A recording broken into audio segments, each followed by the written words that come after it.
الرحيم. الحمد لله رب العالمين، والصلاة والسلام على سيد الأنبياء والمرسلين وعلى آله وصحبه أجمعين، أما بعد.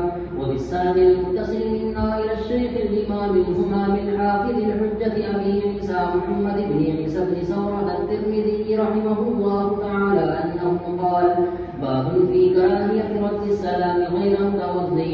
وبه قال: حدثنا نصر بن علي ومحمد بن بشار قال: حدثنا أبو أحمد عن سفيان عن الضحاك بن عثمان عن نافع عن ابن عمر رضي الله عنهما وعنهم أن رجلا سلم على النبي صلى الله عليه وسلم وهو يقول فلم يرد عليه. قال أبو عيسى: هذا حديث حسن صحيح، وإنما يكره هذا عندنا إذا كان على الغائط والقول، وقد فسر بعض أهل العلم ذلك، وهذا أحسن شيء روي في هذا الباب.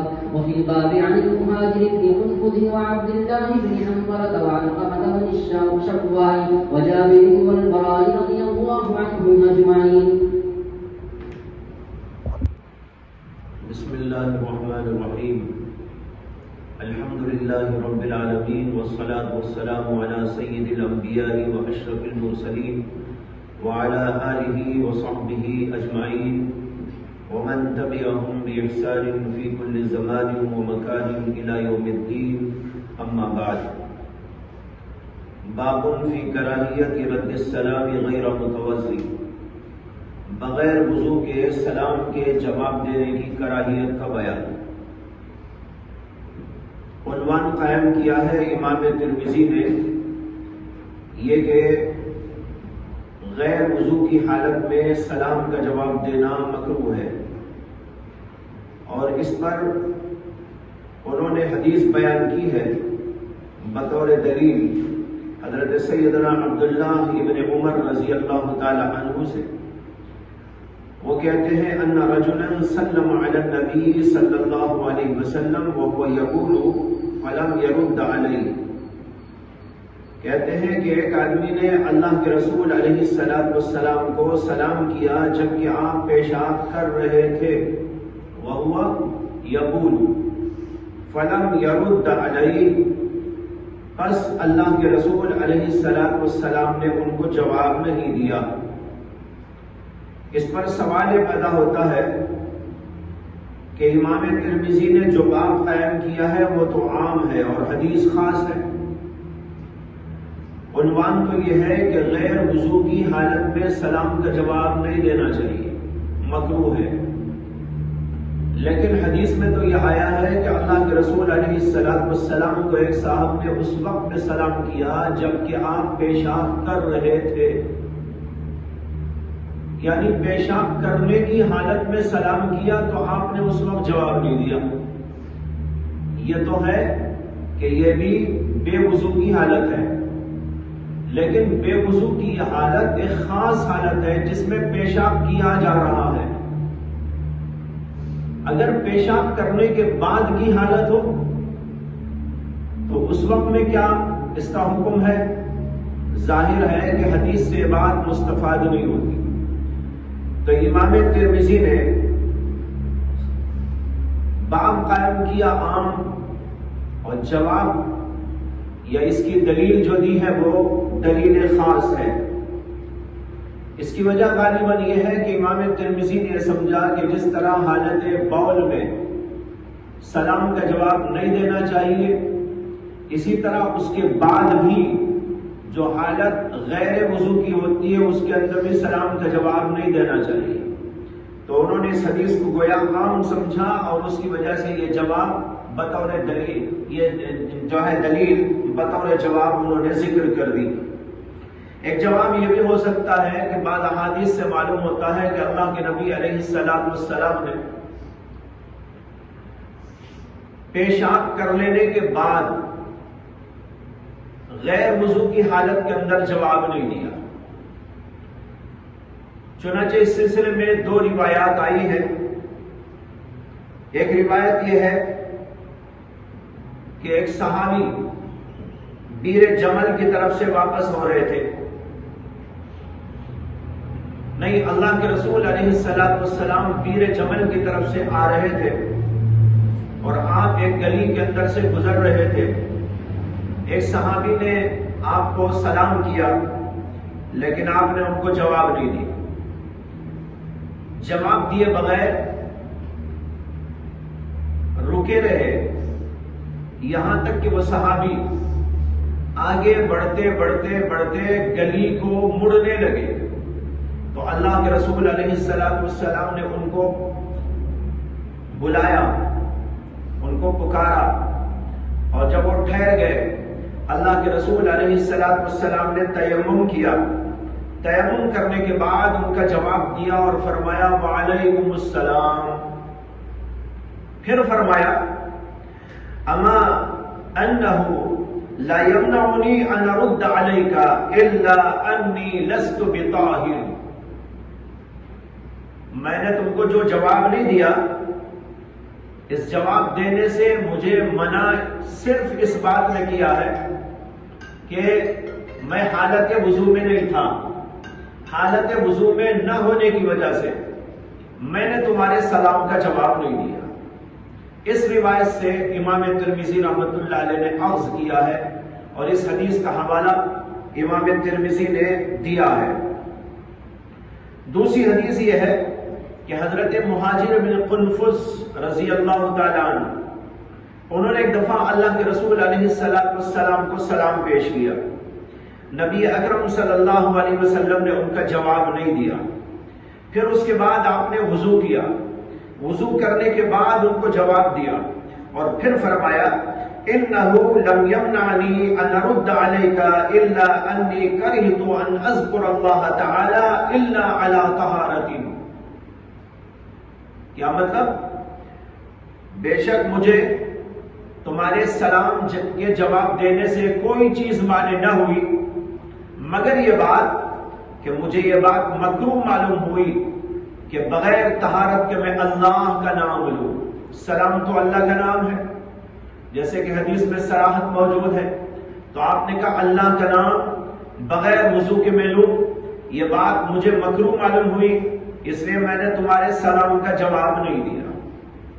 یہ روایتیں بتا رہی ہیں کہ اگرچہ پیشاب کرنے کی حالت نہ ہو بلکہ صرف حالت حدث ہو، بے وضو ہونے کی حالت ہو، اس صورت میں بھی اللہ کے رسول علیہ السلام نے سلام کا جواب نہیں دیا بلکہ فرمایا کہ اللہ کا نام لینے سے یا یہ کہ تمہارے سلام کا جواب دینے سے مجھے یہی بات مانے بنی رہی کہ میں بے وضو ہونے کی حالت کے اندر تھا۔ اس سے امام ترمذی نے سمجھا کہ یہ حدیث اگرچہ خاص ہے لیکن اس کا مفہوم عام ہے، ہر صورت کو چاہے پیشاب کرنے اور پاخانہ اور استنجا کرنے کی حالت ہو یا اس کے بعد بے وضو ہونے کی حالت ہو، دونوں صورتوں کے اندر حکم عام ہے۔ اسے امام ترمذی رحمۃ اللہ علیہ نے گویا اس حدیث کی شرح کر دی، باب قائم کر دی کہ وہو یقول کا یہ مطلب نہیں ہے کہ صرف حالت بول کے اندر مکروہ ہے بلکہ حالت بول کے بعد بے وضو ہونے کی حالت کے اندر بھی یہ مکروہ ہے۔ اسی انہوں نے باب قائم کیا فی کراہیت رد السلام غیر متوضی۔ اس کے بعد یہاں پر بحث یہ ہے کہ روایات میں اس سلسلے میں اختلاف ہے کہ بے وضو سلام کا جواب دیا جا سکتا ہے اور اللہ کا نام اور ذکر اللہ کیا جا سکتا ہے یا نہیں۔ بعض روایتیں بتاتی ہیں کہ مکروہ ہے اللہ کا نام بے وضو لینا، اور اللہ کا نام لینے میں سلام کا جواب بھی ہے اور سلام کرنا بھی ہے، اور بعض روایتیں بتاتی ہیں کہ اس کے اندر کوئی کراہت نہیں، یہ جائز ہے، بلا کراہت جائز ہے۔ دونوں قسم کی روایات ہیں۔ کراہت پر دلالت کرنے والی روایات تو آپ کے سامنے آ ہی گئی، جو ترمذی نے پیش کی ہے وہ روایت، یہ وہی روایت ہے۔ اچھا، دوسری روایت میں نے دو روایتیں آپ کے سامنے پیش کی، یہ روایت اور وہ دو روایتیں، یہ سب مل ملا کر بتا رہی ہیں کہ سلام کا جواب اور اللہ کا ذکر بغیر وضو کے مکروہ ہے۔ دوسری روایت جو پیش کی گئی اس کے اندر صراحت ہے، انہو لم یمنعنی ان ارد علیک الا انی کرہت ان اذکر اللہ تعالی الا علی طہارت، مجھے تمہارے سلام کا جواب دینے سے صرف یہ بات مانے بنی ہے کہ میں اس بات کو مکروہ سمجھتا ہوں کہ اللہ کا نام بغیر طہارت کے لوں۔ تو معلوم ہوا کہ ذکر اللہ اور سلام یہ سب حدث کی حالت کے اندر مکروہ ہے۔ دوسری طرف وہ روایتیں ہیں بڑی کثرت کے ساتھ جو یہ بتاتی ہیں کہ حالت حدث کے اندر اللہ کا نام لینا یا سلام کا جواب دینا کوئی مکروہ بات نہیں۔ اس سلسلے میں چند روایت کا حوالہ دیتا ہوں۔ پہلی روایت حضرت سیدہ عائشہ صدیقہ رضی اللہ تعالی عنہا سے مروی ہے، وہ کہتی ہے ان رسول اللہ صلی اللہ علیہ وسلم كان يذكر الله على كل احيانه، رواہ مسلم۔ کہتی ہے اللہ کے رسول علیہ السلام ہر حالت کے اندر ہر موقع پر اللہ کو یاد کیا کرتے تھے، اللہ کا نام لیتے تھے۔ اس کے اندر ہے علی کل احیانہ، تمام حالات میں، تمام زمانوں میں، تمام موقعوں پر اللہ کا ذکر کیا کرتے تھے۔ تو اس کے اندر وہ حالت بھی آ گئی جو حدث والی ہے، وہ حالت بھی آ گئی جو حدث کی نہیں ہے۔ جو حدث کی نہیں وہ تو بدرجہ اولا ہے ہی، اس کے اندر حالت حدث میں داخل ہے۔ دوسری روایت اس سلسلے میں مشہور ہے، معروف ہے، اور آپ ترمذی میں بھی پڑھ چکے ہیں اور بچے بچے کو معلوم ہے کہ جب اللہ کے نبی علیہ السلام بیت الخلا تشریف لے جاتے، دعا پڑھ کے تشریف لے جاتے تھے، اور جب واپس ہوتے تھے تب بھی اللہ کا نام لیتے تھے۔ الحمدللہ الذی اذهب عنی العذا وعافانی، دیکھو یہ دعا ہے، اور اللہ کے رسول علیہ السلام دعا پڑھتے تھے، اور غفرانک کا لفظ بھی آیا ہے، یہ دعا بھی ہے، اے اللہ معاف کر دیجئے، اس میں بھی اللہ کا ذکر موجود ہے، تاکہ ضمیر اللہ کی طرف ہے۔ تو معلوم ہوا کہ اللہ کے رسول علیہ السلام بے وضو ہونے کی حالت کے اندر بھی اللہ کا نام لیتے تھے۔ اگر یہ مکروہ ہوتا تو بیت الخلا سے نکلتے وقت دعا پڑھنا بھی مکروہ ہوتا، حالانکہ دعا پڑھنا تو مشروع ہے، دعا پڑھنا تو سنت ہے، اس کی تاکید ہے، اس کی اہمیت ہے۔ اگر اللہ کا نام بغیر وضو کے لینا مکروہ ہوتا تو بیت الخلا سے نکلتے وقت تو ہر آدمی بے وضو ہی ہوتا ہے۔ وہ کون صاحب کرامت ہوگا کہ بیت الخلا جا کر باوضو نکل گیا ہے نا؟ تو معلوم ہوا کہ بے وضو ہونے کی حالت کے اندر اللہ کا نام لیا جا سکتا ہے۔ تیسری روایت اس سلسلے میں یہ ہے، اور یہ ترمذی میں آگے چل کے آئے گی، کہ حضرت سیدنا علی ابن ابی طالب رضی اللہ تعالی عنہ فرماتے ہیں کہ ہمیں اللہ کے رسول علیہ السلام سوائے جنابت کی حالت کے تمام حالتوں میں قرآن کی تعلیم دیا کرتے تھے۔ کان یعلمنا القرآن، ہمیں اللہ کے رسول علیہ السلام تعلیم قرآن کرتے تھے ہر حالت میں سوائے جنابت کی حالت میں۔ اس سے معلوم ہوا جنابت کے وقت قرآن نہیں پڑھتے تھے، نہیں پڑھاتے تھے، باقی اور حالتوں کے اندر قرآن پڑھتے تھے۔ تو اس کے اندر بے وضو ہونے کی حالت بھی داخل ہو گئی، جنابت چھوڑ کر جو بھی احوال ہیں اس کے اندر بے وضو ہونے کی حالت بھی داخل ہے۔ تیسری روایت، چوتھی، یہ آپ کو معلوم ہے کہ اللہ کے رسول علیہ السلام سو کر اٹھتے تھے، دعا پڑھتے تھے۔ سو کر جب آدمی اٹھتا ہے تو بے وضو ہوتا ہے، اور ہم کو بھی تعلیم ہے کہ جب سو کر اٹھے تو دعا پڑھے، جب سو کر اٹھتے ہیں تو بے وضو ہوتے ہیں، اور بے وضو ہونے ہی کی حالت میں وہ دعا مشروع ہے۔ معلوم ہوا کہ بے وضو ہونے کی حالت میں اللہ کا نام لیا جا سکتا ہے۔ پانچویں روایت، یہ ہے کہ اللہ کے نبی علیہ السلام سے یہ بات ثابت ہے، اور یہ روایتیں آگے چل کر آپ پڑھیں گے کہ نبی اکرم صلی اللہ علیہ وسلم جب سو کر اٹھتے تھے تو کچھ آیات پڑھتے تھے، اس کے بعد اٹھ کر وضو کے لیے تشریف لے جاتے تھے، سورۃ البقرہ کی آخری آیتیں پڑھتے، اور پھر اس کے بعد اللہ کے نبی علیہ السلام وضو کرنے کے لیے تشریف لے جایا کرتے تھے۔ دیکھیے اس کے اندر بھی ہے کہ آپ سو کر اٹھ کر اللہ کی آیتوں کی تلاوت کرتے تھے اور پھر اس کے بعد وضو کرنے کے لیے تشریف لے جاتے تھے۔ یہ ساری روایات بتا رہی ہیں کہ بے وضو ہونے کی حالت کے اندر بھی اللہ کا نام لیا جا سکتا ہے، اور جب اللہ کا نام لیا جا سکتا ہے تو اللہ کے ناموں میں سلام بھی ہے، تو سلام بھی پیش کیا جا سکتا ہے۔ یہ دو قسم کی روایات ہیں، ایک وہ روایات ہے جو کراہت پر دلالت کرتی ہیں، اور ایک وہ روایات ہے جو عدم کراہت پر دلالت کرنے والی ہے بلکہ جواز پر۔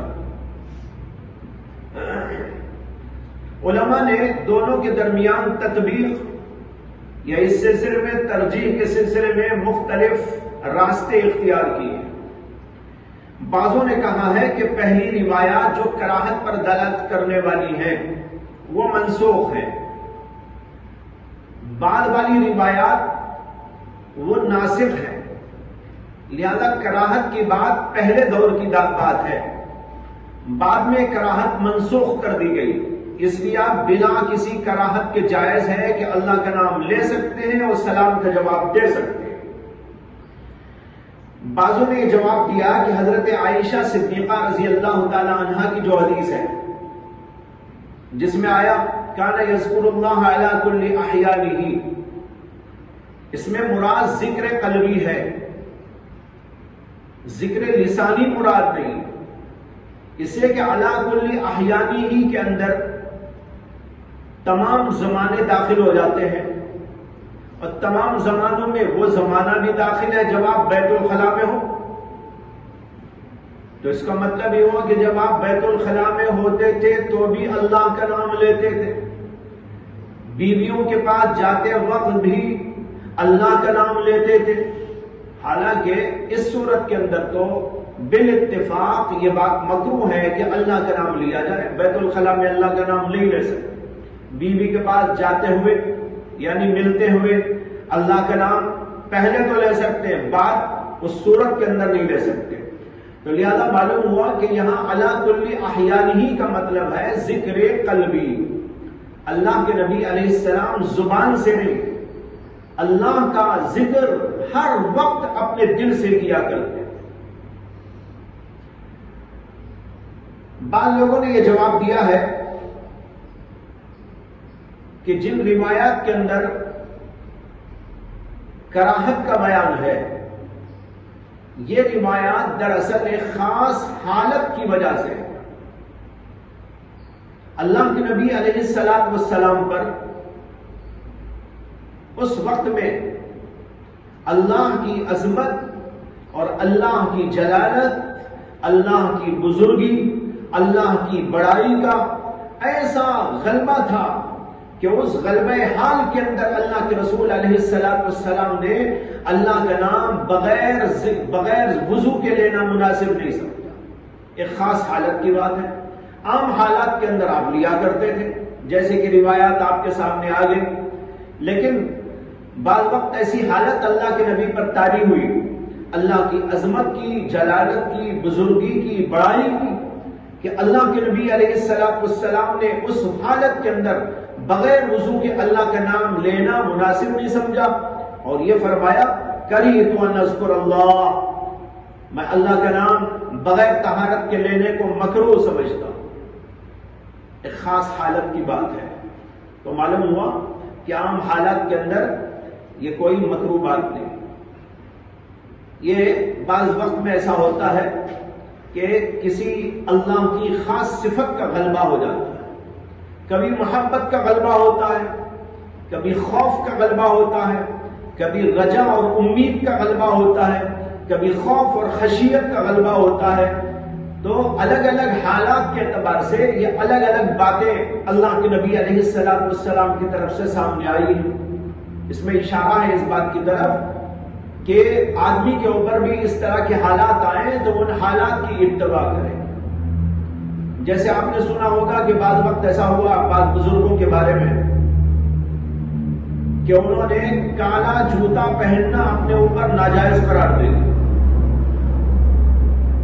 حاجی امداد اللہ مہاجر مکی رحمت اللہ علیہ کے بارے میں بھی آتا ہے کہ وہ کالا جوتا نہیں پہنتے.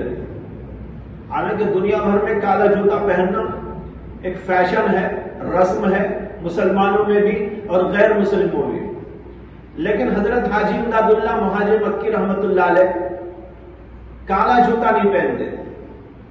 پوچھا گیا کہ حضرت کالے جوتے میں کیا ہے؟ کہا کہ بھائی کعبۃ اللہ کا غلاف کالا ہوتا ہے تو میں کیا اسی رنگ کا جوتا پہنوں؟ اب ایک غلبہ حال ہے، مسئلہ نہیں ہے اس کے اندر. مسئلہ تو یہ ہے اور ساری دنیا مسئلہ جانتی ہے کہ کالا جوتا پہننا کسی بھی طرح ناجائز نہیں ہے، مکروہ نہیں ہے، اس کے اندر کوئی بات ایسی نہیں. لیکن حاجی امداد اللہ صاحب پر ایک غلبہ تھا، اس غلبے کی وجہ سے وہ اس کو پہنتے نہیں تھے. تو بہرحال اسی طرح اللہ کے نبی علیہ السلام پر کبھی غلبہ ہوا خوف کا، خشیت کا، اللہ کی عظمت کا، اللہ کی جلالت کا، تو آپ نے اللہ کا نام بغیر وضو کے لینا مناسب نہیں سمجھا. لیکن عام حالات کے اندر یہ لیا کرتے تھے. یہ مختلف توجیحات ہیں جو اس سلسلے میں علماء نے پیش کی. اس کے بعد یہ سمجھیے کہ اس سے معلوم ہوتا ہے کہ عین استنجا کی حالت کے اندر تو اللہ کا نام نہیں لینا چاہیے. وہو یبول سے معلوم ہوا کہ عین استنجا کی حالت کے اندر اللہ کا نام نہیں لینا چاہیے. یہ تو بالاتفاق مسئلہ ہے. اس کے علاوہ بھی حضرات علماء نے بعض اور مواقع لکھے ہیں جن کے اندر سلام کا جواب نہیں دینا چاہیے. جیسے کھاتے ہوئے ایک آدمی کھا رہا ہے یا درس دے رہا ہے یا کتاب کے مطالعے کے اندر مشغول ہے یا اور کسی اہم کام کے اندر مشغول ہے تو ایسی صورت کے اندر جا کر بیٹھ جانا چاہیے. جب وہ آدمی متوجہ ہو تو اس وقت میں سلام کرنا چاہیے. کیوں؟ اس لیے کہ اب کھانا کھا رہا ہے، کھاتے کھاتے آدمی جو ہے آپ کے سلام کا جواب دے گا تو اس وقت سلام نہ کر کے بیٹھے رہے. تو اس طرح مختلف مواقع ہیں، حضرات علماء نے اس کو بیان کیا ہے. علامہ شامی نے بھی اپنی کتاب رد المحتار کے اندر 17 مواقع ایسے ذکر کیے ہیں جن کے اندر سلام یا سلام کا جواب مکروہ قرار دیا گیا ہے. اس کے بعد بات دیکھیے، قال ابو عیسیٰ ھذا حدیث حسن صحیح. ابن عمر کی جو حدیث ابھی ہم نے پڑھی ہے اس حدیث کے بارے میں کہتے ہیں کہ حدیث حسن صحیح درجے کی ہے. وَإِنَّمَا يُكْرَهُ هَذَا عِنْدَنَا إِذَا كَانَ عَلَى الْغَائِطِ وَالْبَوْلِ وَقَدْ فَسَّرَ بَعْضُ أَهْلِ الْعِلْمِ ذَلِكَ. یہ وہی بات ہے جو ابھی میں نے عرض کی کہ یہ بات یعنی سلام یا سلام کا جواب ہمارے نزدیک مکروہ اس صورت میں ہے جبکہ آدمی پیشاب پاخانہ کرنے کی حالت پر ہو. اذا کان علی الغائط والبول وقد فسر بعض اہل العلم، بعض اہل علم نے اس کی تفسیر یہی بیان کی اس حدیث میں. وهذا احسن شيء روي في هذا الباب. قال ابو عيسى وفي الباب عن المهاجر ابن قنفذ وعبد الله بن حنزلة وعلقمة ابن الفغوة وجابر والبراء. یہ سب حضرات اس سلسلے میں روایات بیان کرنے والے ہیں اور ان سے یہ اس قسم کی روایتیں مروی ہیں. چلیے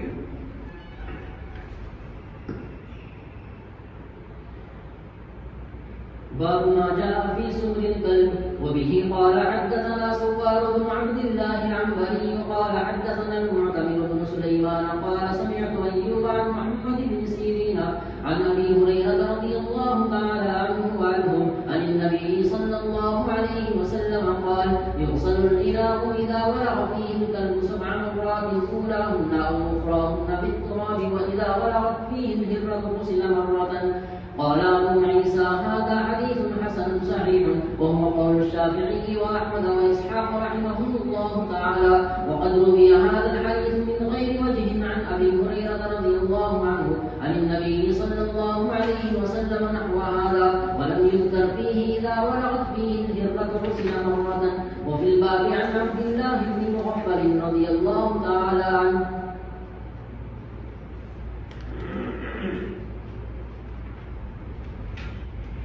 باب ما جاء فی سور الکلب،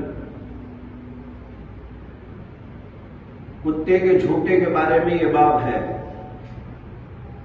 کتے کا جھوٹا پاک ہے یا ناپاک، اور اگر یہ ناپاک ہے تو اس کو دھونے کا طریقہ کیا ہے.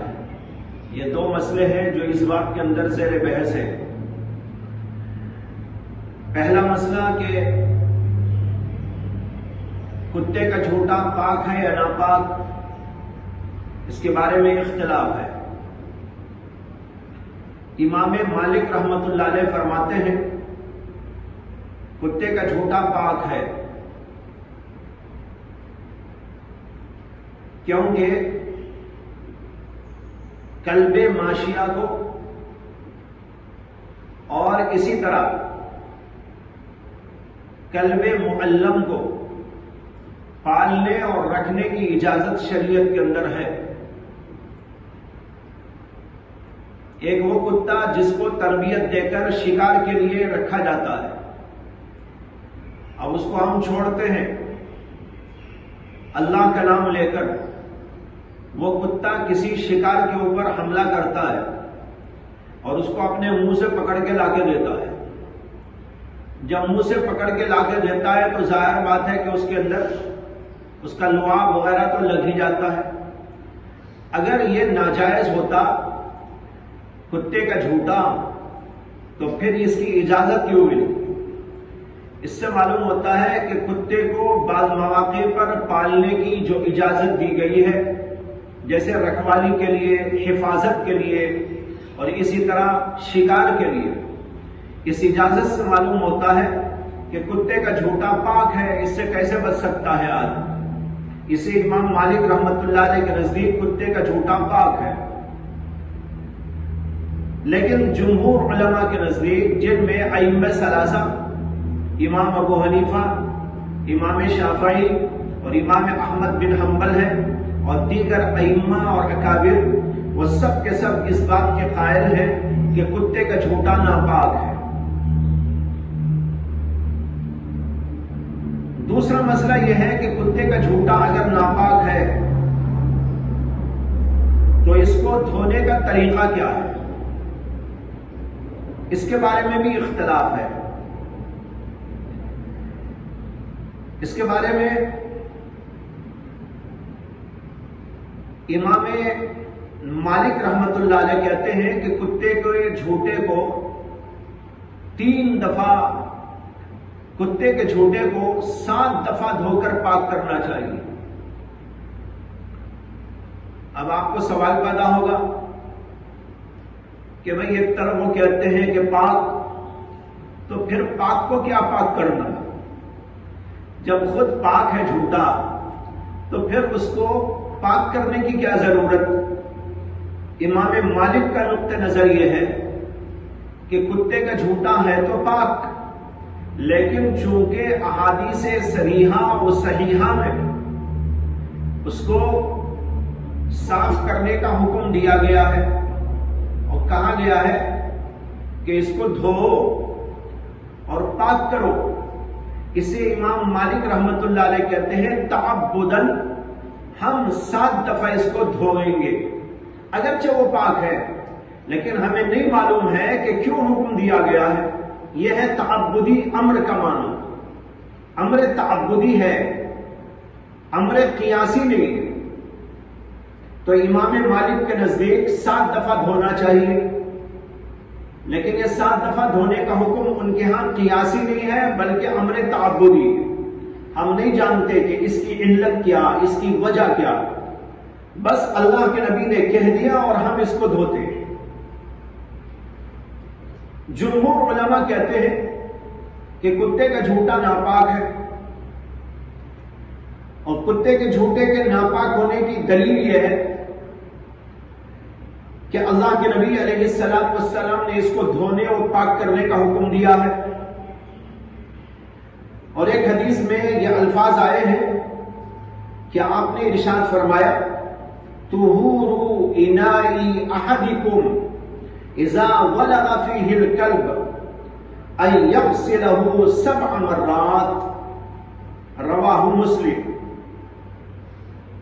طہور اناء احدکم اذا ولغ فیہ الکلب ان یغسلہ 7 مرات، تم میں سے کسی کے برتن میں اگر کتا منہ ڈال دے تو اس کی پاکی یہ ہے، یہاں پر دیکھو لفظ طہور اناء احدکم، لفظ طہور آ رہا یہ ہے ان یغسلہ 7 مرات، کہ اس کو 7 دفعہ دھونا چاہیے۔ اس حدیث سے معلوم ہوتا ہے کہ اس کو پاک کرنے کا جو حکم دیا گیا ہے وہ ناپاک ہونے کی وجہ سے ہے۔ اگر یہ ناپاک نہ ہوا ہوتا تو لفظ طہور کیوں استعمال کیا جاتا؟ یہ وہی استعمال کیا جاتا ہے جہاں کوئی چیز ناپاک ہو، ناپاک چیز کو پاک کیا جاتا ہے، دھویا جاتا ہے، صاف کیا جاتا ہے۔ یہ ہے جمہور کا قول۔ پھر جمہور علماء میں اختلاف ہے کہ 7 دفعہ دھونا چاہیے یا 3 دفعہ سے کام چل جائے گا، تسبیح یا تسلیس دھونے میں، اس کے بارے میں اختلاف ہے۔ امام مالک کا مسلک تو بیان کر دیا کہ امر تعبدی کے طور پر وہ 7 دفعہ دھونے کے قائل ہیں۔ امام احمد بن حنبل اور امام شافعی رحمت اللہ علیہ یہ کہتے ہیں کہ 7 دفعہ دھونا چاہیے کتے کے برتن کو صاف کرنے کے لیے، کتے کے جھوٹے کو صاف کرنے کے لیے، اور ان کی دلیل حدیث باب ہے۔ اس حدیث کے اندر آپ دیکھ رہے ہیں کہ حضرت ابو ہریرہ رضی اللہ عنہ روایت کرتے ہیں کہ نبی اکرم صلی اللہ علیہ وسلم نے فرمایا یغسل الاناء اذا بلغ فیہ الکلب 7 مرات اولاہن او اخراہن بالتراب۔ کہتے ہیں کہ اگر کتا برتن میں منہ ڈال دے تو برتن کو 7 دفعہ دھویا جائے گا۔ یغسل الاناء، کتنی دفعہ؟ 7 مرات، 7 دفعہ دھویا جائے گا۔ یہ حدیث بالاتفاق صحیح ہے، اعلیٰ درجے کی صحیح روایات میں سے ہے، اور صحاح 6 کے اندر یہ روایت موجود ہے۔ اس سے امام شافعی رحمت اللہ علیہ اور امام احمد بن حنبل رحمت اللہ علیہ اور امام مالک بھی بطور تعبدی امر کے یہ کہتے ہیں کہ کتے کے جھوٹے کو صاف کرنے کے لیے 7 دفعہ برتن کو دھونا چاہیے۔ امام اعظم ابو حنیفہ رحمت اللہ علیہ کہتے ہیں کہ 3 دفعہ دھو لینا کافی ہے، اور امام صاحب کی روایت یہ ہے کہ 3 دفعہ دھونا واجب ہے، اور 7 دفعہ دھو لینا یہ مستحب و پسندیدہ امر ہے۔ امام ابو حنیفہ رحمت اللہ علیہ کی دلیل یہ ہے کہ امام ابن عدی رحمت اللہ علیہ نے اپنی کتاب الکامل میں امام حسین ابن علی الکرابیسی کے حوالے سے حضرت سیدنا ابو ہریرہ رضی اللہ تعالی عنہ ہی سے روایت نقل کی ہے۔ ابو ہریرہ کہتے ہیں قال رسول اللہ صلی اللہ علیہ وسلم اذا ولغ الكلب في اناء احدكم فليهرقه وليغسله 3 مرات۔ دیکھ رہے ہیں، قال رسول اللہ صلی اللہ علیہ وسلم اذا ولغ الكلب في اناء احدكم فليهرقه وليغسله 3 مرات۔ تم میں سے کسی کے برتن میں کتا منہ ڈال دے، کتا اس کو چاٹ لے، ولا کہتے کتے کے چاٹنے کو، فَلْيُحْرِقْهُ، جو بھی برتن میں ہے اس کو پھینک ڈالو، بہا ڈالو، وَلْيَغْسِلْهُ، اور اس کو دھو ڈالو، 3 مرات، 3 دفعہ۔ اس روایت کو پیش کرتے ہوئے علماء حنفیہ یہ کہتے ہیں کہ 3 دفعہ دھو لینا کافی ہے، لیکن اس روایت کے اوپر اعتراض کیا گیا ہے۔ اس میں اعتراض یہ ہے کہ یہ روایت ضعیف ہے، اور 7 مرات والی روایت بالاتفاق اعلیٰ درجے کی صحیح ہے۔ اور یہ روایت ضعیف کیوں ہے؟ ضعیف اس لیے ہے کہ حسین بن علی الکرابیسی جو اس روایت کے بنیادی راوی ہے، ان کو امام احمد بن حنبل نے ضعیف قرار دیا ہے، اور دوسرے 3 مرات کو نقل کرنے میں وہ متفرد ہیں۔ تمام روایات ایک طرف رکھیں، اس کے اندر 7 دفعہ کا ذکر ہے، صرف ان سے روایت آئی ہے حسین بن علی الکرابیسی سے، جو یہ کہتے ہیں کہ 3 مرات 3 دفعہ دھونے کا حکم دیا۔ ایک طرف وہ ساری روایات ہیں جو ثقہ لوگوں سے مروی ہیں اور ان کے اندر 7 مرات کا ذکر، اور ایک حسین بن علی الکرابیسی کی روایت ہے جس کے اندر 3 مرات کا ذکر، اور یہ حسین بن علی الکرابیسی ضعیف ہے۔ یہ 2 اعتراضات ہیں اس کے اوپر، لیکن اس کا جواب دیا گیا۔ جواب یہ ہے کہ حسین بن علی الکرابیسی مشہور امام حدیث ہیں، ان کی ثقافت و عدالت مسلم ہے، ان کے اوپر جرح کرنے والے صرف امام احمد بن حنبل ہیں۔ امام احمد بن حنبل کے سوا ان پر کسی نے کوئی جرح نہیں کی، اور امام احمد بن حنبل نے ان کے اوپر جرح کیوں کی؟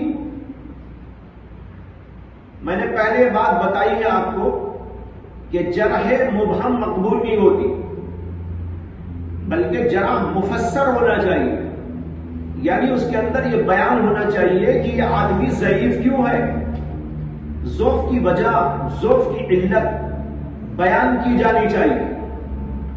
اب جب ہم تشخیص کرتے ہیں کہ امام احمد بن حنبل رحمۃ اللہ علیہ نے حسین بن علی الکرابیسی کو ضعیف کیوں قرار دیا، تو اس کی وجہ یہ سامنے آتی ہے کہ امام احمد بن حنبل کے زمانے میں ایک بڑا فتنہ ابھرا تھا جس کا نام ہے فتنہ خلق قرآن۔ معتزلہ لوگوں نے فتنہ پیدا کیا تھا، اور وہ کہتے تھے کہ قرآن اللہ کی مخلوق ہے، جیسے زمین مخلوق ہے، آسمان مخلوق ہے، انبیاء مخلوق ہے، کعبۃ اللہ مخلوق ہے، اسی طرح کلام الہی قرآن مجید بھی مخلوق ہے۔ اس زمانے میں اہل سنت کے علماء نے، جن کے سرگروہ امام احمد بن حنبل رحمۃ اللہ علیہ، انہوں نے ڈنکے کی چوٹ اس کا مقابلہ کیا، جبکہ حکومت بھی معتزلیوں کے ساتھ میں تھی۔ مامون الرشید کی حکومت وہ انہی کے ساتھ ہو گئی تھی، اور وہ ان لوگوں کو بڑی زبردست سزائیں دے رہے تھے جو یہ کہتے تھے کہ قرآن اللہ کی مخلوق نہیں ہے بلکہ اللہ کا کلام ہے، اور اللہ کا کلام اسی طرح ازلی و ابدی ہے جیسے کہ خود اللہ کی ذات ازلی و ابدی۔ یہ کہنے والے لوگوں کو سزائیں دی جا رہی، اور اسی سلسلے میں امام احمد بن حنبل پر بھی سزائیں جاری کی اور ان کو قید خانے میں ڈالا گیا، اور روزانہ ان کے اوپر 80 کوڑے لگائے جاتے تھے، اور وہ لہو لہان ہو جاتے تھے، بے ہوش ہو جاتے تھے، لیکن ان کی زبان پر ہمیشہ رہا القرآن کلام اللہ غیر مخلوق، القرآن کلام اللہ غیر مخلوق۔ یہ بھی روایات میں آتا ہے کہ بعض لوگوں نے ان سے کہا کہ حضرت آپ کی حالت تو یہ ہے کہ آپ ضعیف ہیں، کمزور ہیں، بڑھاپے کا عالم ہے اور کوڑے آپ کے اوپر لگائے جا رہے ہیں، ایسی صورت کے اندر تو شریعت آپ کو اس بات کی اجازت دیتی ہے کہ یہاں پر آپ ان لوگوں کے سامنے اتنا کہہ دیں القرآن کلام اللہ مخلوق، اور پھر یہاں سے چھٹکارا پالے، اور پھر آپ اپنے حلقے میں جانے کے بعد وہاں لوگوں کو یہ تلقین کریں، بتائیں چھپا چھپا کر کہ بھائی اصل مسئلہ یہ ہے، تو آپ کو تو کم از کم سزائے نہیں ملے گی۔ تو امام احمد بن حنبل رحمت اللہ علیہ نے ان لوگوں سے کہا کہ ذرا باہر جا کے دیکھو کتنے لوگ کھڑے ہوئے ہیں۔ لوگ گئے، جا کر دیکھا قید خانے کے باہر ہزاروں لوگ موجود ہیں، اور کہا کہ جا کر پوچھو وہ کیا کہنا چاہتے ہیں، کیوں کھڑے ہوئے ہیں۔ لوگوں نے جا کر پوچھا، قید خانے والوں نے، اس کے ذمہ داروں نے، جن کو رحم آ رہا تھا، ان جلادوں کو بھی، جو جلاد کے ان کے اوپر کوڑے لگا رہے تھے، ان کو بھی رحم آ رہا تھا۔ وہ کہنے لگے تھے کہ آپ اپنے حلقے میں جا کر اپنی بات کہہ دیں، یہاں تو یہ کہہ کر اپنی جان چھڑا لیں۔ امام احمد نے کہا جا کر دیکھو اور ان سے پوچھو کیوں کھڑے ہیں۔ لوگوں کو جا کر پوچھا تو انہوں نے کہا ہم اس لیے کھڑے ہیں کہ امام احمد کی زبان سے جو نکلے گا وہ ہمارا ایمان ہو۔ امام احمد کو آ کر بتایا، امام احمد بن حنبل نے کہا کہ لوگ یہ کہتے ہیں احمد کی زبان سے جو نکلے گا وہ ہمارا ایمان ہوگا، اگر میں یہاں پر یوں کہہ دوں القرآن کلام اللہ مخلوق، وہ اس کو اپنا ایمان بنا لیں گے اور ان کا ایمان غارت ہو جائے گا، میری جان بچ جائے گی، جان بچ جائے گی، ان کا ایمان چلا جائے گا۔ اس لیے میں کبھی ایسی حرکت نہیں کروں گا کہ اپنی جان تو بچا لوں اور لوگوں کے ایمان کو فنا و برباد و تباہ کرنا۔ بہرحال بہت بڑا عظیم فتنہ تھا اور کئی برسوں تک چلتا رہا، اور بڑے بڑے ائمہ کو قتل کیا گیا، سزائیں جاری کی گئی، اور پتہ نہیں کیا کیا قید و بند کی صعوبتوں میں ان کو داخل کیا گیا۔ امام احمد کے ساتھ بھی یہ سب کچھ ہوا۔ اس زمانے میں بعض لوگ ایسے تھے جنہوں نے ڈر کی وجہ سے اہل سنت ہونے کے باوجود کچھ گول مول سا جواب دے کر اپنی جان چھوڑا لی، گول مول سا جواب دے کر جان اپنی چھوڑا لی تھی۔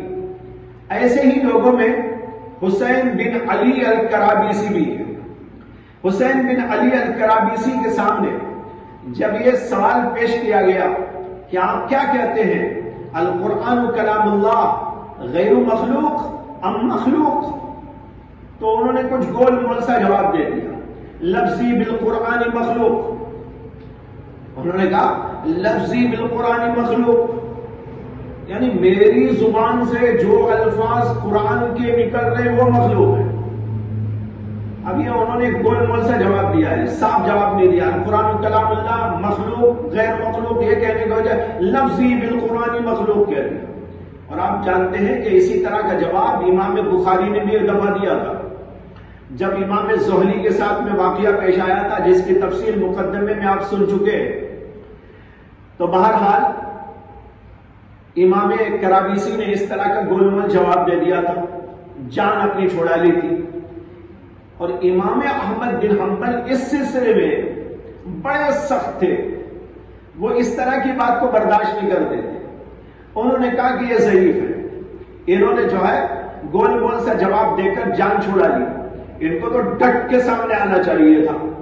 اب یہاں پر دیکھنا یہ ہے کہ ٹھیک ہے امام احمد بن حنبل رحمۃ اللہ علیہ نے ان کو اس وجہ سے ضعیف قرار دیا، لیکن کیا یہ وجہ ضعیف بننے کی ٹھیک بھی ہے کہ نہیں ہے؟ ظاہر بات ہے اگر اس وجہ کو ہم کسی کے ضعیف قرار دینے کے لیے کافی قرار دیں تو ایک بہت بڑی جماعت نکل آئے گی اہل سنت والجماعت کی، جن کو ضعیف قرار دینا پڑے گا، اور ان لوگوں نے گول مول سا جواب دے کر اپنی جان چھوڑا لی تھی۔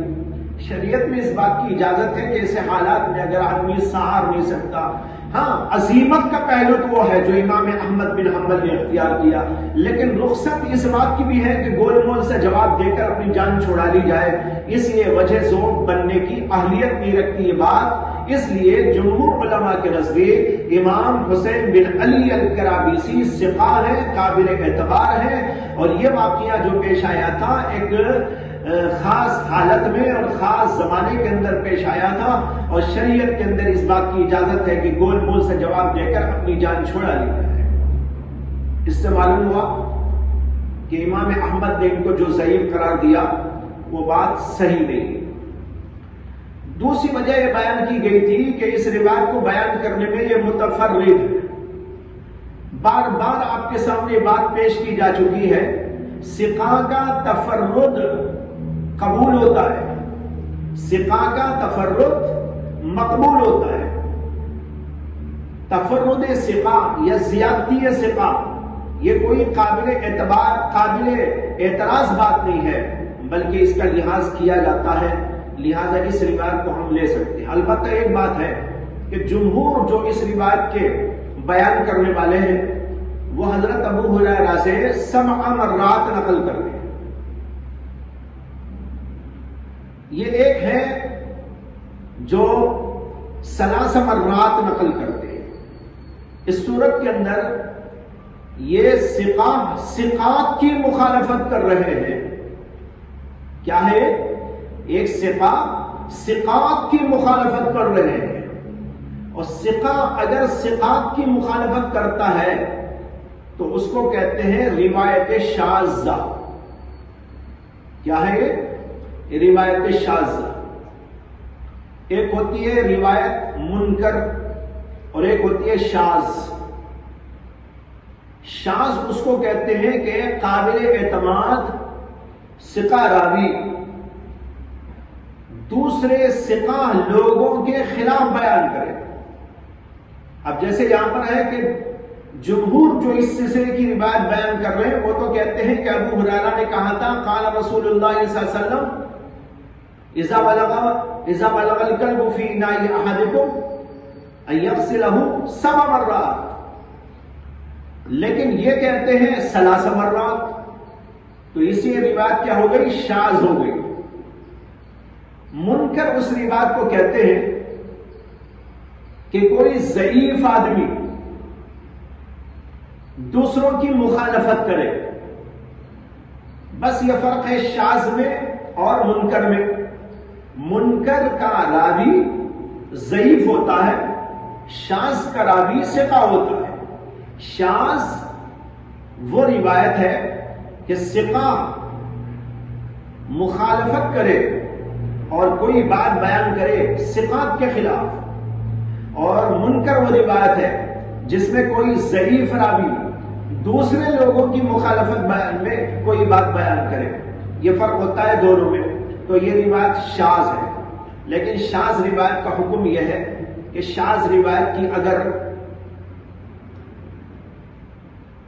دوسرے ذرائع سے، دوسرے قرائن سے، دلائل سے تائید ہوتی ہو تو اس کو قبول کر لیا جاتا ہے۔ اور یہاں پر ہمارے پاس اس روایت کے صحیح ہونے کے مختلف قرائن موجود ہیں۔ نمبر 1، امام دارقطنی رحمۃ اللہ علیہ نے حدیث بیان کی ہے حضرت ابو ہریرہ رضی اللہ تعالی عنہ سے کہ ابو ہریرہ نے کہا اذا بلغ الكلب فی الاناء فأحرقه واغسله 3 مرات۔ یہ ابو ہریرہ کا فتویٰ ہے، روایت نہیں ہے، یعنی وہ حضور سے نہیں بیان کر رہے اسے، بلکہ وہ خود اپنا فتویٰ دے رہے۔ ابو ہریرہ کہتے ہیں کہ اگر برتن کے اندر کتا منہ ڈال کر چاٹ لے تو جو کچھ برتن میں ہے اس کو پھینک ڈالو، فأحرقه وَاغْسِلْهُ 3 مرات، اور اس کو 3 دفعہ دھو ڈالو۔ یہ ابو ہریرہ رضی اللہ تعالیٰ عنہ کا فتویٰ ہے۔ اس روایت کے اوپر 4 اعتراضات کیے گئے۔ نمبر 1، اس کا راوی عبد الملک اس بات کو بیان کرنے میں متفرد ہے۔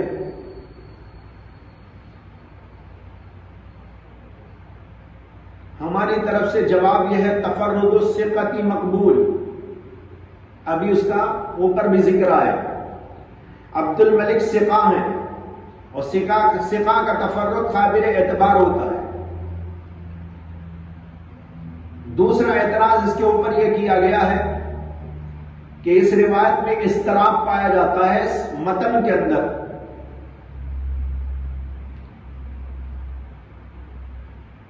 یہ تو یوں روایت کیا گیا جو ابھی آپ کو سنایا، اذا ولغ الكلب في الاناء فاحرقه واغسله 3 مرات۔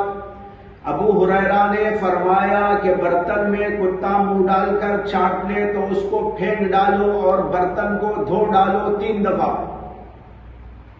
اور اسی روایت کے بعض طرق کے اندر یوں آیا ہے کہ ابو ہریرہ رضی اللہ تعالی عنہ کے برتن میں کتے نے منہ ڈال دیا تو انہوں نے اس کو پھینک کر اسے 3 دفعہ دھویا، یعنی عمل بتایا ہے۔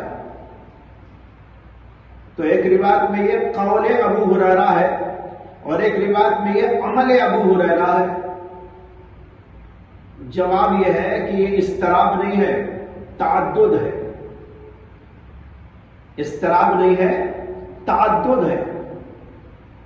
کیا مطلب؟ دونوں روایتیں صحیح ہیں، قول بھی ان کا وہی، عمل بھی ان کا وہی۔ انہوں نے بیان بھی وہی کیا، عمل بھی وہی کر کے دکھایا کہ 3 دفعہ دھو لینا کافی ہوتا ہے۔ تیسرا اعتراض اس کے اوپر یہ ہے، کہتے ہیں العبرۃ بما روا لا بما رعا۔ یہ اصول ہے، العبرۃ بما روا لا بما رعا۔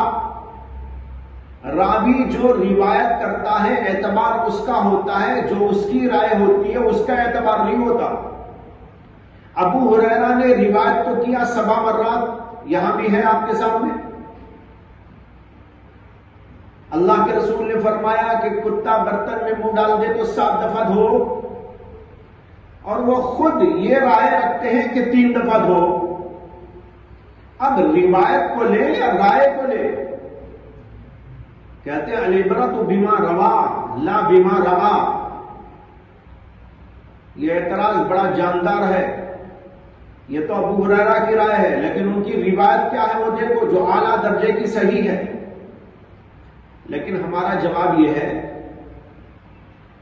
روایت اور ان کی رائے میں تضاد نہیں ہے۔ روایت میں اور ان کی رائے میں تضاد نہیں ہے۔ روایت ہے کہ اللہ کے رسول نے فرمایا 7 دفعہ دھو، یہ حالت یہ جو ہے استحباب پر محمول کر لیجیے، اور ابو ہریرہ جو رائے دے رہے 3 دفعہ دھو، اس کو وجوب پر محمول کر لیجیے۔ یہی تو ابو حنیفہ کا مسلک ہے۔ تو لہذا روایت میں 7 دفعہ استحباب کا بیان ہے، ابو ہریرہ نے جو بیان کیا ہے وہ دراصل وجوب کا بیان ہے، دونوں میں کوئی تعارض نہیں۔ اور پھر اللہ کے رسول علیہ السلام کی روایت سے بھی اس کی تائید ہوتی ہے، جو ابھی حسین بن علی الکرابیسی کے حوالے سے آپ کو بتائی گئی۔ اس کے اندر تو 3 مرات ہی کا ذکر ہے نا، تو جو اللہ کے رسول نے بیان کیا وہ روایت 3 مرات والی وہ بھی ابو ہریرہ سے ہے، اور جو 7 دفعہ والی ہے وہ بھی ابو ہریرہ سے ہے، اور یہ جو 3 دفعہ عمل یہ بھی ابو ہریرہ کا ہے، اور 3 دفعہ دھونے کا جو حکم انہوں نے دیا وہ بھی ابو ہریرہ سے ہے۔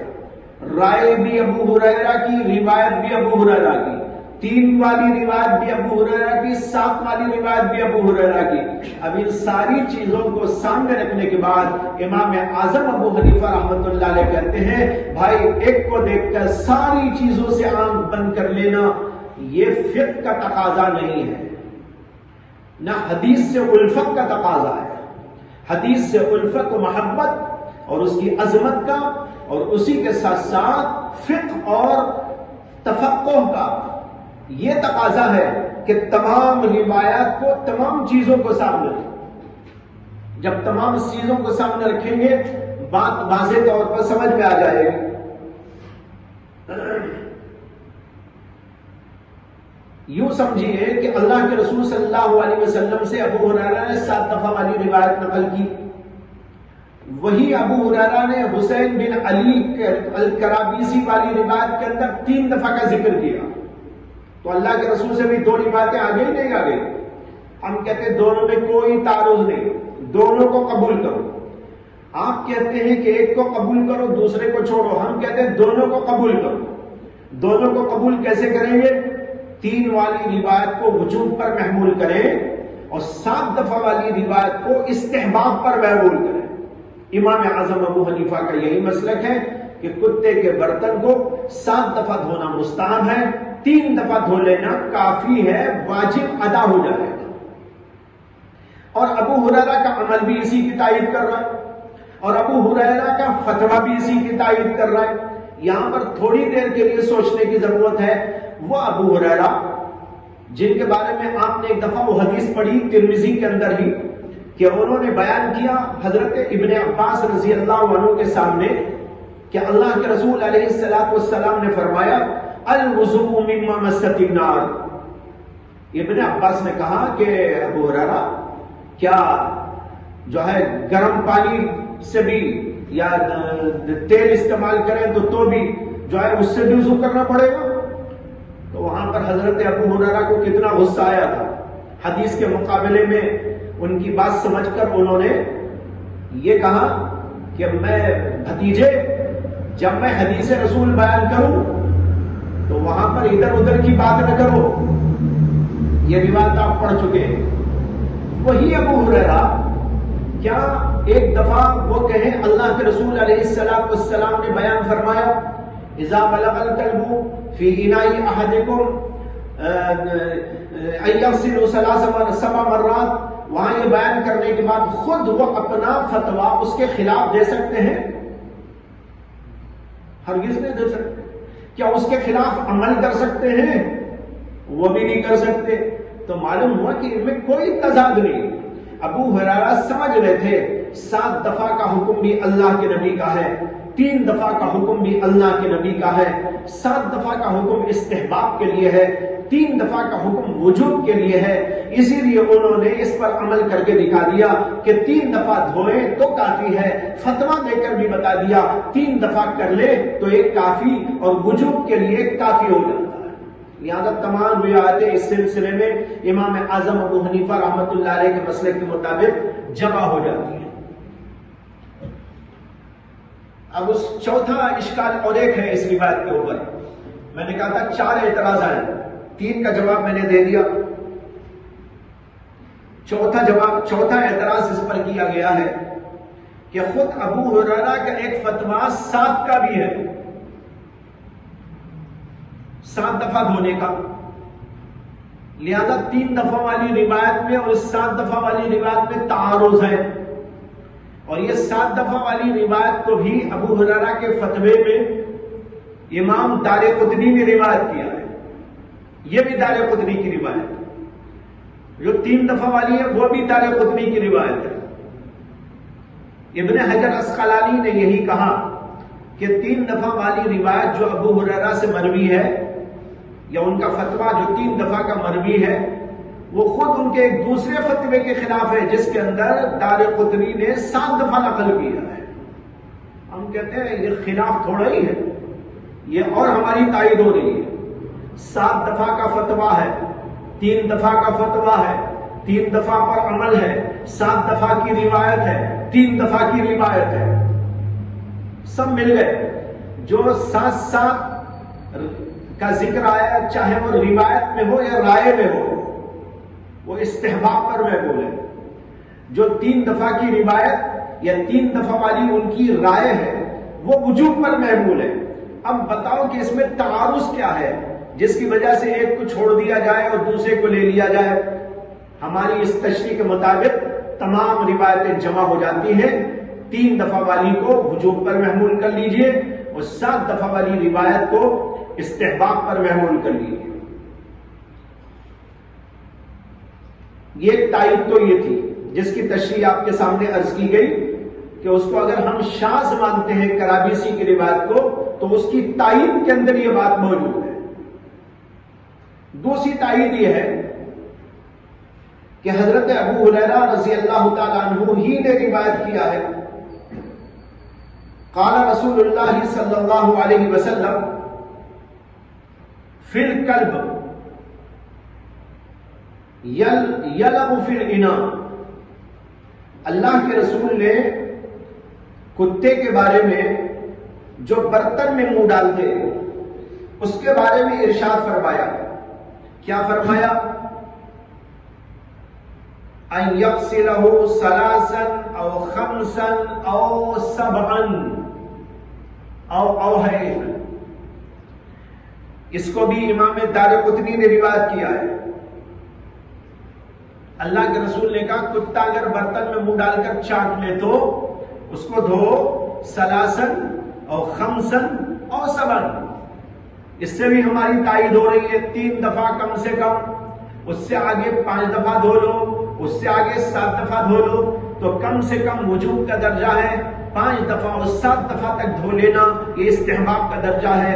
او کے ذریعے اللہ کے رسول علیہ السلام نے اس کو بیان فرمایا۔ تیسری تائید یہ ہے کہ 7 دفعہ والی روایت کو لے لیتے ہیں اور دوسروں کو چھوڑ دیتے ہیں، تو اس صورت کے اندر ایک کو لینا دوسروں کو ترک کرنا لازم آتا ہے۔ اس کے بجائے 7 والی روایت اور 3 والی روایت دونوں کو ہم اس طرح جمع کر سکتے ہیں کہ ایک کو استحباب پر ایک کو وجوب پر محمول کر لیں، تو یہاں پر جمع بین الروایات والی صورت پیش آتی ہے، اور ظاہر ہے کہ ترک بعض اور قبول بعض کے مقابلے میں تمام روایات کو جمع کر کے قبول کر لینا اولا و افضل ہے۔ لہذا علماء احناف نے تمام روایتوں کو لیا اور بعض کو استحباب پر محمول کیا اور بعض کو وجوب پر محمول کیا۔ ایک اور اہم نقطہ یہاں پر قابل غور یہ ہے کہ کتے کے سلسلے میں شریعت کے اندر احکام تدریجاً آئے، اور تدریج یہاں پر جو ہوئی ہے وہ تشدید سے تخفیف کی طرف ہوئی۔ بعض جگہ پر ایسا ہوتا ہے کہ تخفیف سے تشدید کی طرف جاتے ہیں، اور بعض دفعہ یہ ہوتا ہے کہ تشدید سے تخفیف کی طرف آتے ہیں۔ تشدید سے تخفیف کی مثال تو یہی ہے جو ابھی زیر بحث ہے۔ اس سے پہلے میں مثال دے دیتا ہوں تخفیف سے تشدید کی طرف تدریجاً احکام کے آنے کی، وہ ہے شراب والا مسئلہ۔ شریعت میں پہلے شراب حلال تھی، پھر اس کے بعد جب اس سلسلے میں روکنے کا حکم نازل کرنا تھا تو اللہ تبارک و تعالیٰ نے ایک دم حکم نازل نہیں کر دیا کہ شراب حرام ہے، بلکہ اس کے لیے پہلے تو فرمایا یسألونک عن الخمر والمیسر قل فیہما اسم کبیر ومنافع للناس۔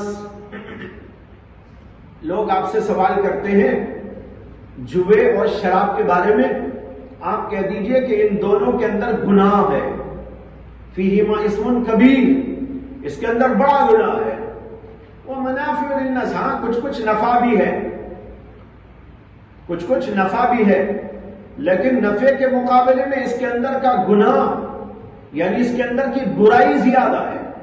گناہ کے لفظ سے اس کی خباثتیں اور اس کے اندر کی برائیاں، اس کے معائب اور اس کے فسادات کی طرف اشارہ ہے کہ شراب پینے سے آدمی کو ہو سکتا ہے کچھ نفع سا معلوم ہو جائے، لیکن اس نفع کے مقابلے میں عقل خبت ہوتی ہے، کتنا بڑا نقصان، پھیپھڑے خراب ہو جاتے ہیں، کتنا بڑا نقصان، انسان بے شرم بے حیا ہو جاتا ہے، کتنا بڑا نقصان، اور مختلف قسم کی پریشانیاں لاگو ہوتی ہیں، یہ کتنا بڑا نقصان۔ اس نقصان کی طرف اشارہ کر کے دماغ سازی کی گئی، ذہن سازی کی گئی کہ بھائی دیکھو اس کے اندر کچھ نفع ہو تو ہو، لیکن اس کے اندر برائیاں زیادہ ہیں۔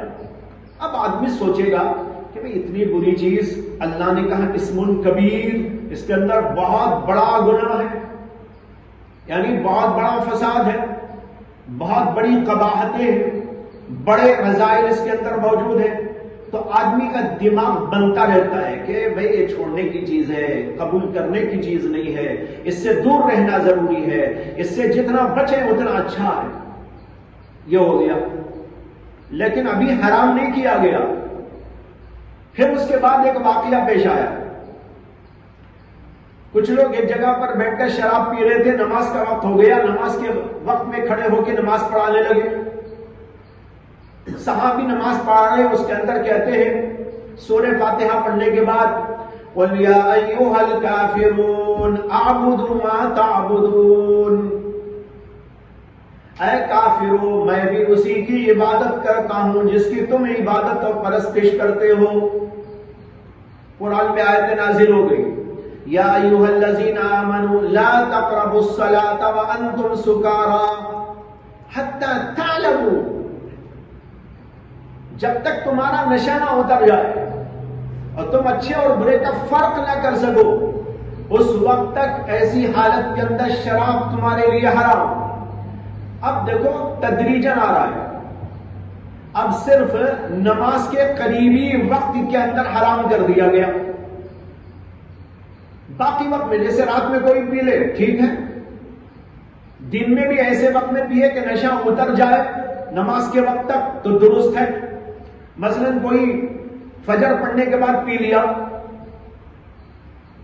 مست قلندر سو گیا، نشہ اتارنے کے بعد ظہر کے وقت میں آ کے ظہر پڑھ لیا، اس وقت نشہ نہیں تھا، جائز تھا اس آیت کے روح سے، لیکن خاص نمازوں کے اوقات کے اندر اس کو حرام قرار دے دیا گیا، تدریج ہونے کی، تشدید کی طرف تدریج ہو رہی۔ اور پھر اس کے بعد اللہ نے آیت نازل کر دی، یا ایھا الذین آمنوا انما الخمر والمیسر والانصاب والازلام رجس من عمل الشیطان فاجتنبوہ۔ یہ حکم صاف طور پر آ گیا کہ اب بچنا ہے، شراب کو حرام قرار دے دیا گیا۔ جب شراب کو حرام قرار دیا، ذہن سازی ہو چکی تھی، لوگوں کا ذہن بنا ہوا تھا، اللہ نے بنا دیا تھا، ایمان کی دولت سے، قرآن پاک کی عظمت سے، اور اسی طرح نبی اکرم صلی اللہ علیہ وسلم کی صحبت سے ان کا دماغ اب تک بن چکا تھا۔ اب شراب کو چھوڑنے کے لیے سب کے سب آمادہ، انتظار چل رہا تھا کہ اب نہ تب آئے گا حکم شراب کی حرمت کا۔ چنانچہ یہ حکم آ گیا، اللہ کے رسول علیہ السلام نے اعلان کرنے کے لیے منادیوں کو مختلف علاقوں میں گلی کوچوں میں بھیج دیا۔ مدینے کی گلی کوچوں میں اعلان کرنے والے اعلان کرتے جا رہے تھے، خبردار ہو جاؤ شراب حرام کر دی گئی، میں محمد صلی اللہ علیہ وسلم کا قاصد ہوں، یہ پیغام لے کر آیا ہوں۔ پھر آیت کو سناتے تھے اور چلتے تھے ادھر سے ادھر ادھر سے ادھر۔ کہتے ہیں کہ بعض جگہ پر شراب نوشی کی مجلسیں چل رہی ہیں۔ حضرت ابو طلحہ کے مکان میں جو حضرت انس کے سوتیلے والد ہیں، وہاں پر صحابہ کرام کی مجلس جمع تھی، شراب پی جا رہی، اتنے میں منادی اعلان کرتا ہوا آیا، منادی اعلان کرتا ہوا آیا۔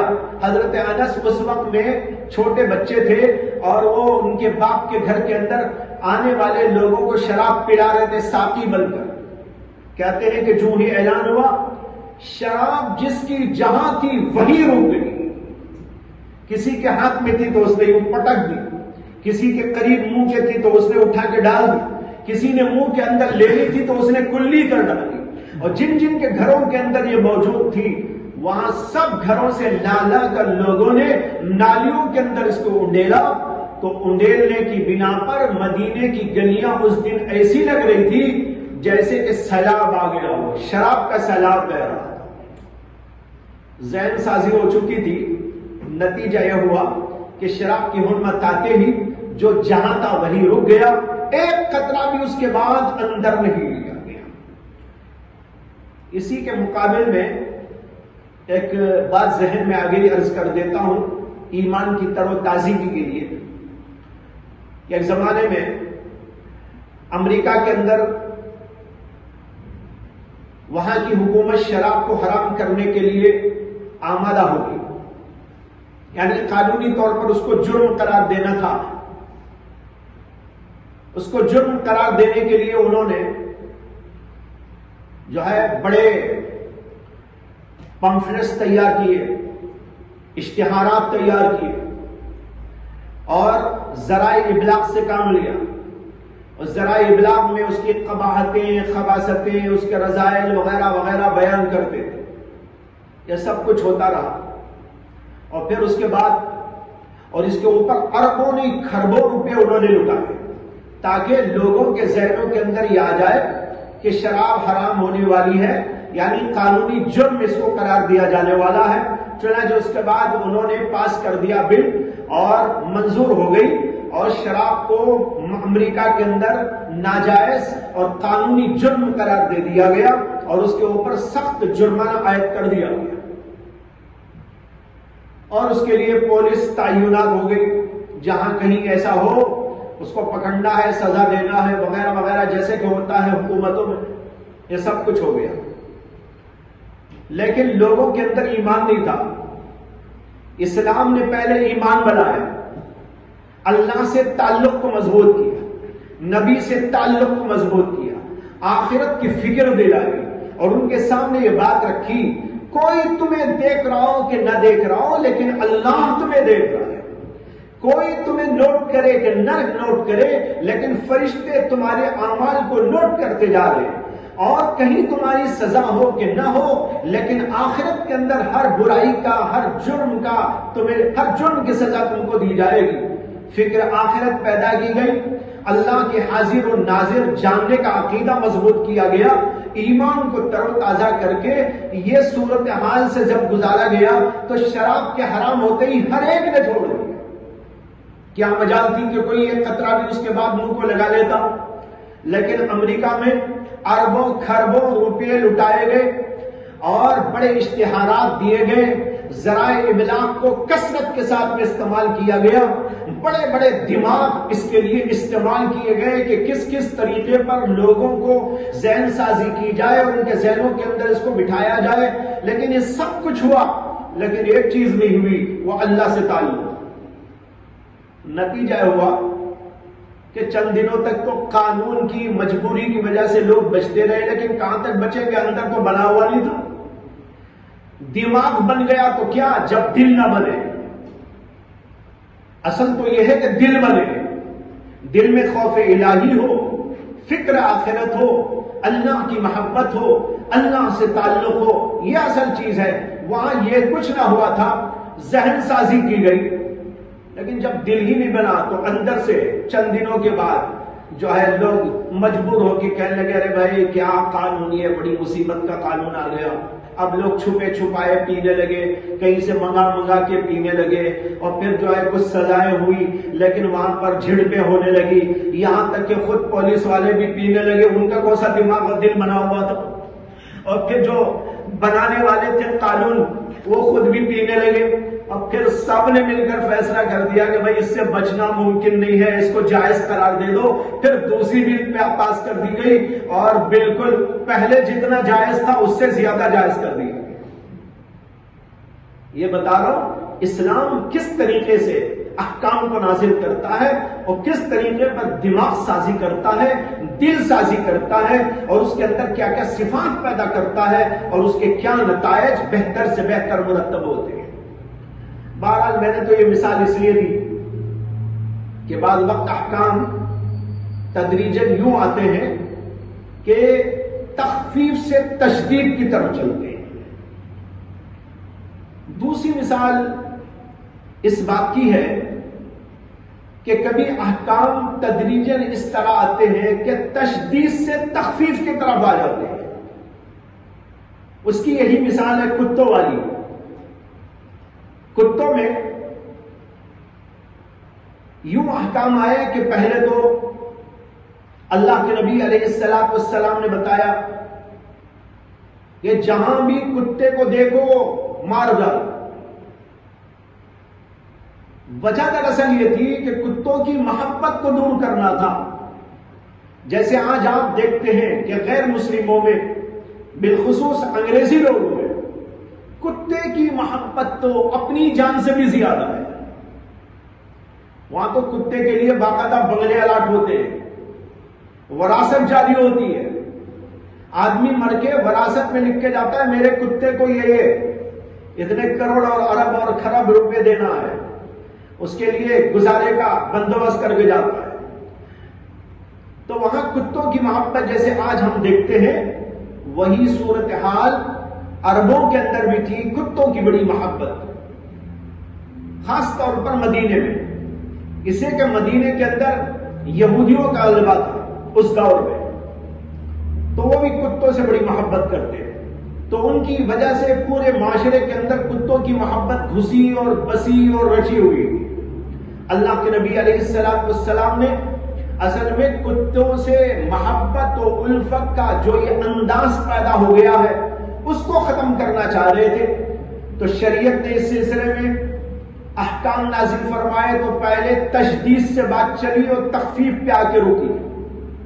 آپ نے پہلے حکم دیا جہاں کہیں بھی کتے کو دیکھو مار ڈالو.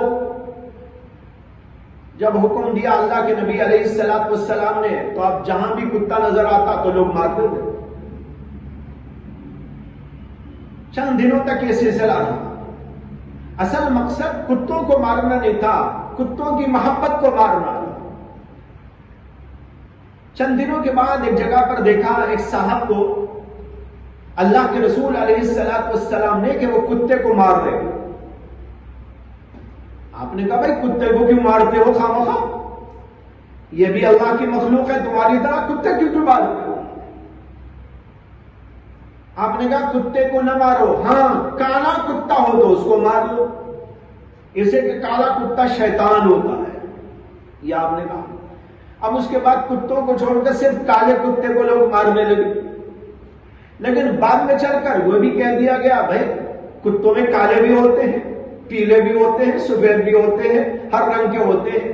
ہاں بعض کتے جو کالے ہوتے ہیں وہ شیطان ہوتے ہیں. اب کالے کتے کو مارنا بھی ختم. لیکن اس کے نتیجے میں کیا ہوا؟ جو محبت گھسی ہوئی تھی وہ محبت نکل گئی لوگوں کی طرف سے. اسی لیے پالنے سے منع کیا گیا، گھروں میں رکھنے سے منع کیا گیا. اور اسی سلسلے کا ایک حکم یہ ہے کہ پہلے آپ نے 7 دفعہ دھونے کا حکم دیا. کتا برتن میں منہ ڈال دے تو 7 دفعہ دھونا، یہ تشدید کا پہلو ہے، سختی ہے اس کے اندر.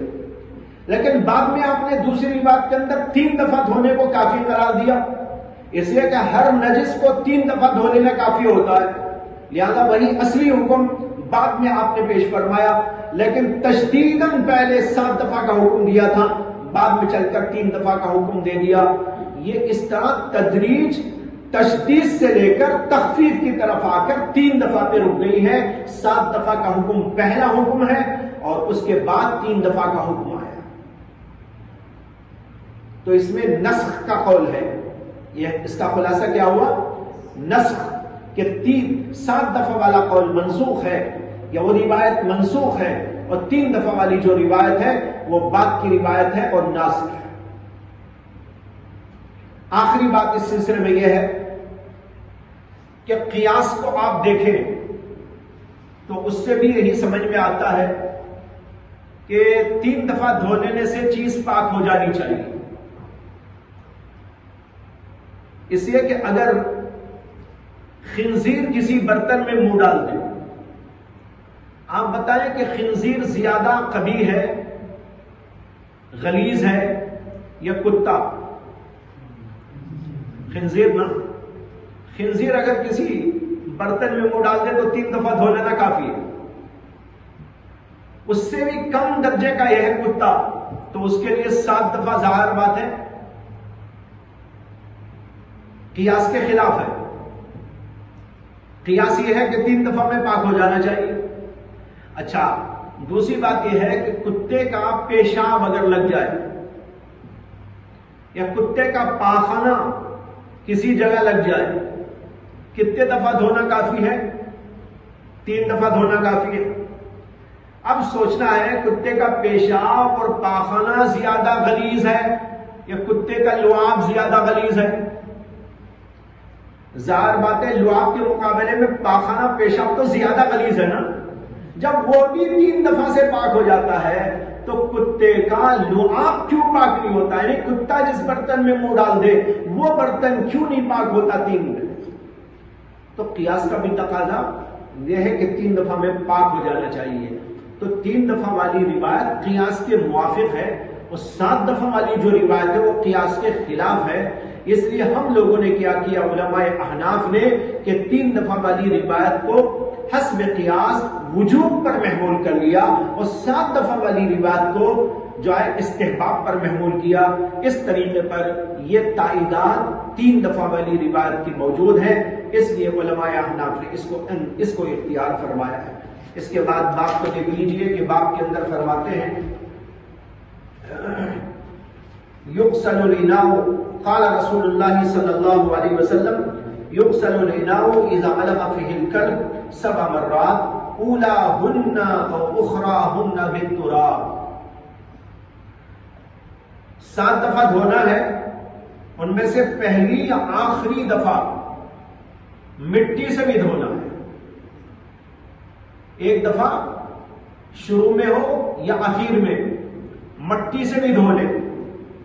یہاں پر علماء کا اختلاف ہے کہ یہ مٹی سے دھونے کا جو حکم ہے یہ 7 دفعہ میں ہے یا 8واں حکم ہے، یعنی 8ویں دفعہ دھونا ہے۔ بعض علماء کہتے ہیں کہ 7 دفعہ تو دھوئیں پانی سے، اور 8ویں دفعہ چاہے وہ پہلے دھوئیں یا آخری میں دھوئیں مٹی سے دھوئیں، یہ 8ویں دفعہ ہے۔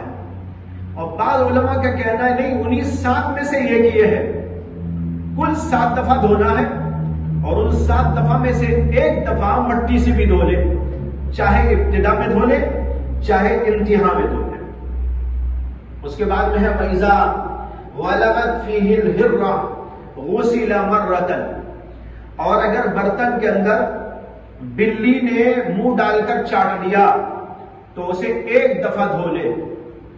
یہ مسئلہ اگلے باب کے اندر آ رہا ہے، مستقل باب اس کا، وہاں پر اس کی تشریح آئے گی۔ اس کے بعد میں کہتے ہیں قال ابو عیسیٰ ھذا حدیث حسن صحیح وهو قول الشافعی واحمد واسحاق وقد روی هذا الحدیث من غیر وجہ عن ابی ہریرہ عن النبی صلی اللہ علیہ وسلم نحو هذا۔ حضرت ابو ہریرہ سے متعدد طرق سے یہ روایت اسی کی طرح مروی ہے۔ ولم یذکر فیہ اذا بلغت فیہ الہرۃ غسل مرۃ، اور ان روایات کے اندر یہ آخری جملہ ذکر نہیں کیا گیا ہے، اذا بلغت فیہ الہرۃ والا جملہ ان روایات کے اندر موجود نہیں۔ جو روایت امام ترمذی نے بیان کی ہے اس کے اندر یہ جملہ آیا، اور جگہوں پر جو مختلف طرق سے مختلف سندوں سے یہ حدیث آئی ہے اس کے اندر یہ جملہ موجود نہیں۔ قال وفی الباب عن عبداللہ بن مغفل، اس باب کے اندر حضرت عبداللہ بن مغفل رضی اللہ تعالیٰ عنہ سے بھی روایت آئی ہوئی ہے۔ یہاں پر ایک قصہ عرض کر دیتا ہوں جس کو حضرت حکیم علمت مولانا اشرف علی تھانوی نور اللہ مرقدہ نے اپنی کتاب شہادت الاقوام علی صداقت الاسلام کے اندر ذکر کیا ہے۔ وہ یہ ہے کہ فرانس کا ایک ڈاکٹر تھا، اس کو یہ حدیث پہنچی جس میں اللہ کے رسول علیہ السلام نے فرمایا کہ کتے کے منہ ڈالے ہوئے برتن کو 7 دفعہ دھوئے، ایک دفعہ مٹی سے۔ اس نے اس کو پڑھنے کے بعد سوچا کہ پیغمبر اسلام نے حکم دیا ہے تو آخر اس کے اندر کیا حکمت ہوگی، اس کی تحقیق کرنی چاہیے۔ اس کی تحقیق کے لیے اس کے پاس تو کتا تھا ہی ہوگا، ایک برتن میں پانی رکھا، کتے کو بلا کر پانی پلایا، اور پھر اس برتن کو پانی پھینکنے کے بعد اپنے آلات سے دیکھنے لگا کہ اس کے اندر کیا بات نئی پیدا ہو گئی۔ جب اس نے اس کو دیکھا خوردبین سے. ایک ہوتی ہے دوربین، ایک ہوتی ہے خوردبین. دوربین وہ ہوتی ہے کہ ہم یہاں سے بیٹھ کر دور کی چیز دیکھیں، وہ تو دوربین ہوتی ہے. ایک ہوتی ہے چھوٹی چیز کو بڑا بنا کے دکھانے والی. ایسی ایسی چھوٹی سے چھوٹی چیز جس کو وہ بڑا بنا کے دکھا دیتی ہے، اس کو کہتے ہیں خوردبین. تو خوردبین کے ذریعے سے اس نے دیکھا کہ اس برتن میں کیا بات نئی پیدا ہو گئی. دیکھا تو اس کے اندر کتے ہی کے شکل کے جرثومے پیدا ہو گئے اور لاکھوں کی تعداد میں. صرف اس نے منہ ڈالا اور پانی پی کے چلا گیا، لیکن اب وہ خوردبین سے دیکھتا ہے تو لاکھوں کی تعداد میں کتے کی شکل کے جرثومے پیدا ہو گئے، جراثیم. اب اس نے دھونا شروع کیا، ایک دفعہ دھویا، 2 دفعہ دھویا، 3 دفعہ دھویا، تو جراثیم کم ہوتے گئے، کم ہوتے گئے، کم ہوتے گئے، لیکن پھر بھی باقی رہے. اس کے بعد مٹی سے اس نے دھو کے دیکھا تو مٹی سے دھونے کے بعد جو بھی کچھ جراثیم تھے پورے صاف ہو گئے. اب اس کے بعد ذہن میں آیا کہ مٹی میں ایسی کیا تاثیر ہے جس کی وجہ سے کتے کے جراثیم ختم ہو گئے. تو اس نے مٹی کو انالائز کیا، تحلیل کیا. لکھتے ہیں کہ مٹی میں 7 اجزاء ہوتے ہیں، 7 اجزاء کا مجموعہ مٹی ہے، 7 عناصر اس کے اندر ہوتے ہیں. ان عناصر میں سے ایک عنصر ہوتا ہے نوشادر. مٹی کا ایک جز نوشادر. اب اس نے مٹی کی تحلیل کرنے کے بعد ایک ایک جز کو لے کر دیکھنا شروع کیا. کتے کو بلاتا، پانی پلاتا، پھر اس کو پھینکتا، پھر اس مٹی کے جز کو استعمال کر کے دیکھتا کہ جرثومے ختم ہو گئے کہ نہیں ہو گئے. ایک ایک جز کو دیکھتا رہا. آخر میں اس کے علم میں یہ بات آئی کہ ایک جز مٹی کے اندر ایسا موجود ہے جس سے کتے کے جراثیم کلیتاً مر جاتے ہیں، ختم ہو جاتے ہیں، اور اس کا نام ہے نوشادر. نوشادر کے استعمال کرنے پر وہ کتے کے تمام جراثیم ختم ہو گئے. اب اسے یقین ہو گیا کہ پیغمبر اسلام صلی اللہ علیہ وسلم نے غالباً اسی وجہ سے کہ اس مٹی کے اندر نوشادر ہوتا ہے یہ حکم صادر فرمایا کہ کتے کے منہ ڈالے ہوئے برتن کو دھو اور مٹی سے بھی دھو، اس سے کہ مٹی کے اندر نوشادر ہوتا ہے. اب مزید لطف کی بات یہ ہے کہ حضرت تھانوی وہاں نقل کرتے ہیں کہ اس کے دماغ میں پھر ایک سوال پیدا ہوا. سوال یہ پیدا ہوا کہ جب نوشادر دنیا میں ملتا ہے تو پھر پیغمبر اسلام نے یہی کیوں نہ کہہ دیا کہ نوشادر سے دھو دو؟ مٹی سے دھونے کا حکم کیوں دیا؟ نوشادر ہی کا حکم دے دیتے کہ بھئی کتا منہ ڈال دے برتن میں تو نوشادر سے دھو دینا. کہتا ہے کہ اس کے بعد میرے ذہن میں اس کی 3 حکمتیں سمجھ میں آئی. ایک، غیر مسلم کے ذہن سے اللہ نبی اکرم صلی اللہ علیہ وسلم کے اقوال کی تشریح کرا رہے ہیں. وہ کہتا ہے 3 حکمتیں مجھے سمجھ میں آئی. ایک حکمت یہ سمجھ میں آئی کہ نوشادر لینے کے لیے پیسہ خرچ کرنا پڑتا ہے، مٹی کے لیے پیسے کی ضرورت نہیں. اب جب بھی کوئی ایسا واقعہ ہو جائے آدمی خریدنے کے لیے پیسہ کیوں خرچ کرے؟ تو بغیر پیسے کے مٹی موجود ہے. یہ ایک حکمت ہے. دوسری حکمت یہ ہے نوشادر کبھی سٹاک ہوتا ہے، کبھی نو سٹاک بھی ہوتا ہے. کبھی آدمی گیا لینے، انہوں نے کہا بھائی نہیں ہمارے پاس موجود نہیں ہے، یا کسی بڑی دکان پہ کہیں جانا پڑے گا، تو محنت اور مجاہدہ اور کبھی سٹاک اور نو سٹاک کا مسئلہ. اور تیسری حکمت یہ سمجھ میں آئی کہ اس میں کوئی مجاہدہ نہیں، مٹی تو ہر جگہ ہمارے قدموں کے تلے دریافت ہو جاتی ہے، مل جاتی ہے، اور خریدنے کے لیے آدمی کو مستقل سفر کر کے جانا پڑتا ہے. تو یہ 3 حکمتیں، ایک پیسہ خرچ نہیں ہوتا، دوسرے محنت خرچ نہیں ہوتی، اور تیسرے کہ ہمیشہ مل جاتی ہے، کبھی نو اسٹاک کا نمبر نہیں آتا. کہتا ہے ان 3 حکمتوں کی وجہ سے پیغمبر اسلام نے حکم دیا کہ کتے کے منہ ڈالے ہوئے برتن کو مٹی سے دھو ڈالو، اس سے کہ اس کے اندر بھی نوشادر ہوتا ہے جو اس کے جرثوموں کو ختم کر دیتا ہے. واللہ تعالی عالم. یہ حضرت تھانوی نے اپنی کتاب شہادت الاقوام کے اندر ذکر کیا ہے. وآخر دعوانا الحمد